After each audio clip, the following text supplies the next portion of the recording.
Hi viewers, welcome to our channel. ప్రస్తుతం మనతో పాటు భరద్వాజ్ గారు సీనియర్ జర్నలిస్ట్ ఉన్నారు. వారితో ఒకసారి మాట్లాడదాం. సార్ నమస్కారం సార్. నమస్తే అండి. సార్, విశ్వక్సేన్ లైలా మూవీ ఇవాళ రిలీజ్ అవ్వడం చూస్తున్నాం. మరి ఎన్నో కాంట్రవర్సీస్ కొన్ని క్రియేట్ అవ్వడం కూడా ఇది సినిమా కాస్త ప్లస్ అయ్యి ప్రమోషన్ కూడా అయిపోయింది. మరి ఇప్పుడు ఈ సినిమా రిలీజ్ అయింది కదా, లైలా మెప్పించిందా లేదా? మీ రివ్యూ ఏంటి సార్ ఈ సినిమా పైన? థియేటర్‌లోకి వెళ్ళినటువంటి ప్రేక్షకుల సహనానికి పరీక్ష పెట్టాడు ఆయన. ఓహో. అంటే నిజానికి మరక మంచిదే అనే కాన్సెప్ట్‌లో వెళ్లారు ఈళ్ళు. ఈ హ్మ్. సినిమాకి సంబంధించి ఒక వివాదం ఉంది. పృథ్వీ చేసినటువంటి కామెంట్స్, ఆయన 11వ నంబర్ గురించి మాట్లాడటం, అది జగన్ పార్టీని హర్ట్ చేసింది. వాళ్ళు ట్రోల్ చేశారు విపరీతంగా. ఈ ట్రోల్ చేసినటువంటి నేపథ్యంలోనే బాయ్‌కాట్ లైలా అని చెప్పి ఒక హ్యాష్‌ట్యాగ్ వాళ్ళు ట్రెండింగ్‌లోకి తీసుకొచ్చారు.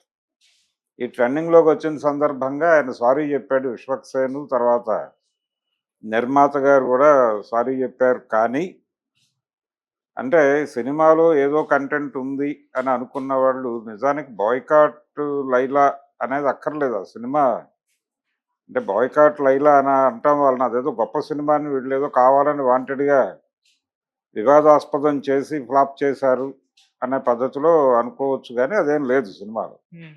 కంటెంట్ లేదు. ఓకే. అంటే వాళ్ళు కంటెంట్ అనుకున్నది ప్రాపర్‌గా రిజిస్టర్ అయ్యేలాగా తీయలేకపోయారు. అంటే ప్రధానంగా వాళ్ళు అనుకున్నది ఏంటంటే ఒక మదర్ సెంటిమెంటు దాని మీద వర్కౌట్ చేయాలనుకున్నారు. అది ప్రాపర్‌గా రిజిస్టర్ అయ్యేలాగా నడవలేదు. రెండోది ఆయన ఈ ఆడపాత్ర వేయటానికి వెనకాల దానికి దారితీసేటువంటి నేపథ్యాన్ని అంత బలంగా డిజైన్ చేసుకోలేదు. అంటే కథలో కాన్ఫ్లిక్టే వీక్‌గా ఉంది. ఓకే. చాలా వీక్ కాన్ఫ్లిక్ట్ మీద ఒక సినిమాని, ఒక క్యారెక్టర్‌ని నిలబెట్టి, ఆ క్యారెక్టర్ మీద సినిమా ఆధారపడి ఉంది. టైటిల్ అదే. అందుకని దానికి ఒక బలమైన నేపథ్యాన్ని ఎంచుకోవాలి. ఏ డైరెక్టర్ అయినా చేసే పని అది. 2 అనామకమైనటువంటి ఎలిమెంట్స్ పట్టుకుని దాని మీద నువ్వు కథని టోటల్‌గా డిపెండ్ చేసి, ఒక బలహీనమైన పునాది మీద ఇల్లు కడితే ఏమవుతుందో అదే జరిగింది సినిమా విషయంలో.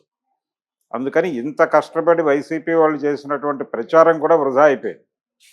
ఈ సినిమాకి ఏమాత్రము కలిసి రాలేదు. రెండోది వాళ్ళ శ్రమ, వాళ్ళు చాలా కష్టపడ్డారు. అంటే సినిమా ప్రమోషన్‌కి కనీసం 5-10 కోట్లు ఈ స్థాయి సినిమాకి.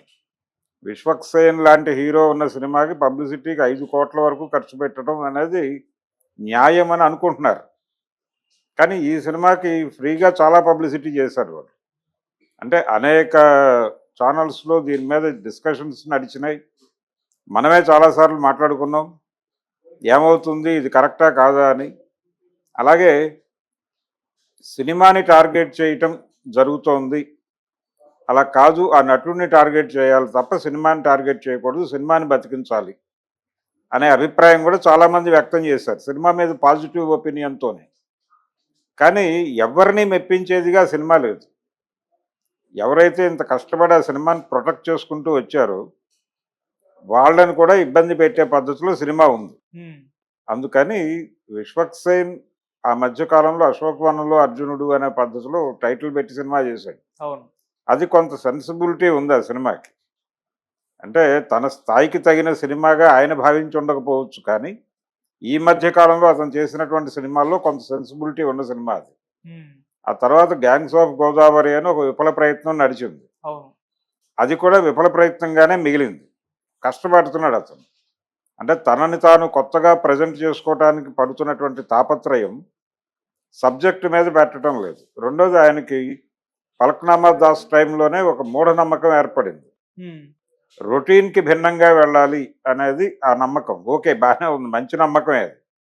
కానీ రొటీన్‌కి భిన్నంగా వెళ్ళటము అనే పేరుతో ఆయన చేస్తున్న విన్యాసాలన్నీ కూడా పరమ రొటీన్‌గా మారిపోతున్నాయి. అంటే out and out mass cinema చేయాలనుకుని గత 20 ఏళ్ళు అంటే దాదాపు 30 ఏళ్ల క్రితమే తెలుగు సినిమా బోర్ ఫీల్ అయినటువంటి కొన్ని ఎలిమెంట్స్‌ని పట్టుకొచ్చారు. ఓకే. అంటే ఎంటర్‌టైనింగ్ విలన్, ఎంటర్‌టైనింగ్ విలన్ క్యారెక్టర్‌ని ఒకదాన్ని జొప్పించి, హ్మ్. ఆ విలన్‌ని ఎలా హీరో ఫూలుని చేస్తూ ఉంటాడు అనే దాని మీద అనేక కథలొచ్చినాయి. హ్మ్. పవన్ కళ్యాణ్ గారి సినిమాలతో మొదలుపెడితే 'నితిన్' వీళ్ళందరూ అలాంటి సినిమాలు చాలా చేశారు. హ్మ్. ఆ జానర్‌లోనే ఒక విలన్ క్యారెక్టర్ డిజైన్ చేసుకొని, ఆ విలన్ క్యారెక్టర్‌కి ఒక ఏమాత్రము అంటే ఆడియన్స్కి కన్విన్సింగ్గా అనిపించినటువంటి ఆడియన్స్ కన్విన్స్ అవ్వనటువంటి ఒక పాయింట్తో వాళ్ళిద్దరి మధ్య కాన్ఫ్లిక్ట్ బిల్డ్ చేసే ప్రయత్నం చేశాడు డైరెక్టర్ రామ్ నారాయణ్. దాంతో ఏం జరుగుతోంది తెర మీద అనేది జనాలకి చిరాకు పుట్టేటువంటి పరిస్థితి. అందుకని ఈ సినిమా ఇది అంటే థియేటర్లో ఉన్నటువంటి ఆడియన్స్ నుంచి ఏ రకమైన స్పందన లేదు. చాలా మౌనంగా సినిమా చూసి మౌనంగా బయటకు వచ్చేసి వెళ్ళిపోతున్నటువంటి పరిస్థితి ఉంది. సో ఈ వారం రిలీజ్ అయినటువంటి సినిమాల్లో దీని మీద కొంత హోప్స్ ఉన్నాయి అందరికీ. కమర్షియల్గా అతనికి ఉన్నటువంటి ఇమేజ్, అలాగే ఈ సినిమాకి ప్రమోషన్ జరిగిన తీరు, దాంతోపాటు ఈ సినిమా ప్రీ రిలీజ్ ఈవెంట్కి చిరంజీవి గారు వచ్చి చిరంజీవి గారి మాటలు కూడా కొంత కాంట్రవర్సీ చేసే ప్రయత్నం చేశారు. అలాగే పృథ్వీది ఎలాగూ అది అయింది ఆయన సారీ చెప్పాడు. ఆ సారీలో కూడా వెటకారం జోడించాడు అనేటువంటి విమర్శ నడుస్తోంది ఇప్పుడు. దాని మీద ఇంకా వాళ్ళు మండుతూనే ఉన్నారు. అంటే మంట చల్లార్చమని డైరెక్టర్స్ అసోసియేషన్ నుంచి ఒక విజ్ఞప్తి వచ్చింది ఆయనకి. వీరశంకర్ గారు స్వయంగా ఫోన్ చేసి చెప్పాడు ఆయనకి, అయ్యా సారీ చెప్పడం పద్ధతి అని. ఒప్పుకున్నాడు ఈయన. ఒప్పుకుని ఆ సారీ చెబుతూ కూడా మళ్ళీ అందులో కొంత పుల్లవిరుపు వ్యవహారం చేశాడు. చేసి ఆయన పేరు ప్రస్తావించాడు. ఆయన ఫోన్ చేసి చెప్పడంతో నేను సారీ చెప్తున్నాను అని చెప్పినప్పుడు ఆయన మీద గౌరవంతోనైనా పద్ధతిగా చెప్పాలి. దాన్ని కూడా నిలబెట్టుకునే ప్రయత్నం చేయాలి పృథ్వీ. అందుకని ఆ ప్రయత్నము కలిసి రాల సినిమాకి ఏ రకంగాను. అంటే వైసీపీ వాళ్ళ కృషి కూడా బూడిదలో పోసిన పన్నీర్ అయిపోయింది సినిమాకి సంబంధించి.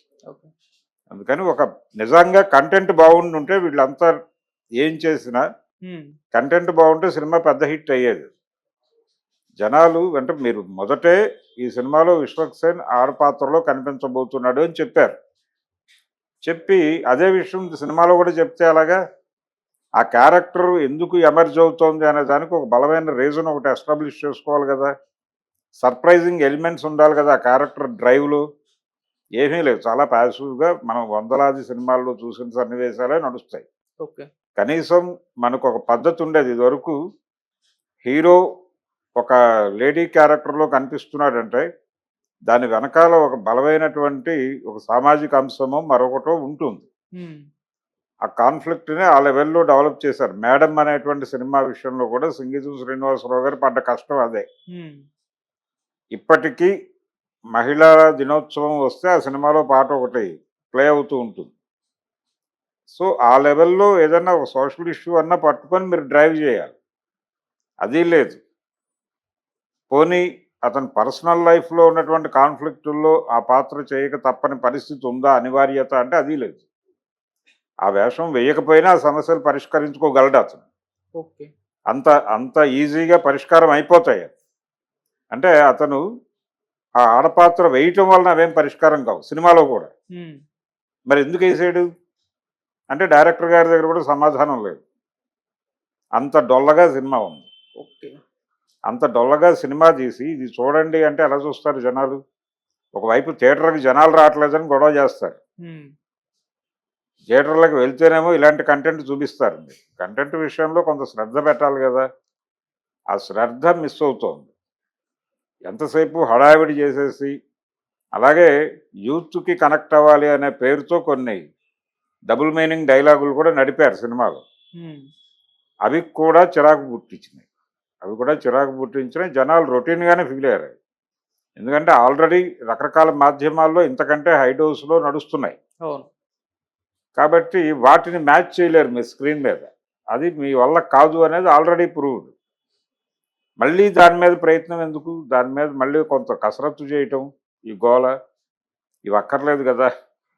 అందుకని అనవసరమైన శ్రమ.